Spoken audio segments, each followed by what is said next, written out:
Key changes in memory of Pamela Rogers. When I was walking past Pamela's house and she was sitting at her baby grand, I would pause and let that intimacy glimmer through winter flowering jasmine across the little garden towards me and music memories out in the cold. During the moments of my eavesdropping, my twin and I wind up the gramophone, 5-year-olds, again and again embarking on that first surge, Tchaikovsky No. 1. A single 78, fluffy needle, opening chords reiterated, loose ends. Peter and I would fall asleep as Wendy in the room below practiced the preludes and nocturnes, beauty and difficulty, cross hands, her mistakes corrected as we dozed, a soul landscape unfolding before us, thanks to Chopin, Schubert, and our sister. Last spring coincided with puberty. When I was polishing my Hercules back, my mother called me inside to listen on the Bakelite wireless in our kitchen to Grieg's piano concerto, and there followed Liszt, Rachmaninoff, Beethoven, Brahms, and the rest of Tchaikovsky No. 1, the first movement completed, the second and third, a concerto like a country, hilltops and lakes, the sea, nowhere to go but across the border to Finland, bird calls, swans circling overhead, winter angels. The city of Belfast Symphony Orchestra in the Ulster Hall, Maurice Miles conducting, wrapping me in a swoon of key changes, crescendos and mountainous melodies. Sibelius too.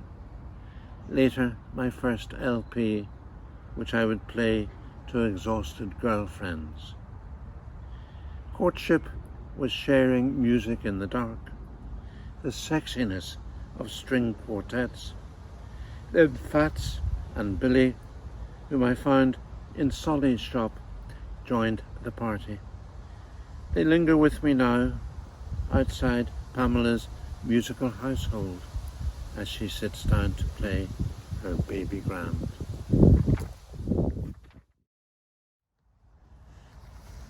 Ever since I was about 12 or 13, music has been an important part of my life, and I was the only boy in the class that really loved classical music. All the others were listening to Tommy Steele and pop music, and I started to go on a Thursday night to the Maurice Miles City of Belfast Symphony Orchestra concerts in the Ulster Hall, and I can remember being reduced to pulsating sweat when I heard Sibelius's Second Symphony for the first time, and I refer to the Fifth Symphony in the poem.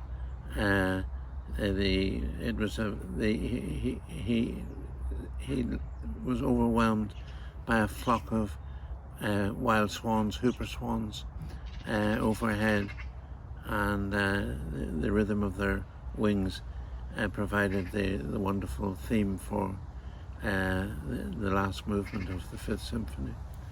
And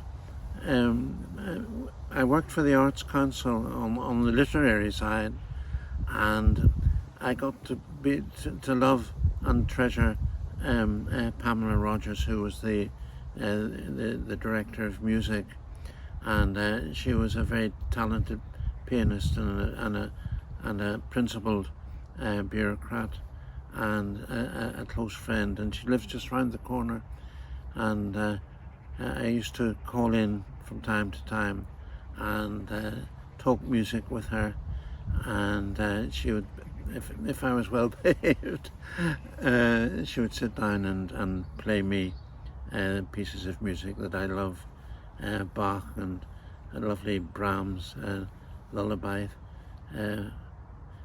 intermezzo. I remember many pieces of music, and I also, partly because of her influence, would go to the occasional recital by at the BMS. I remember John Ogden. One of my most vivid musical memories is of John Ogden doing the Mussorgsky pictures at an exhibition and hitting lots of wrong notes, but it didn't matter. The wrong notes didn't matter.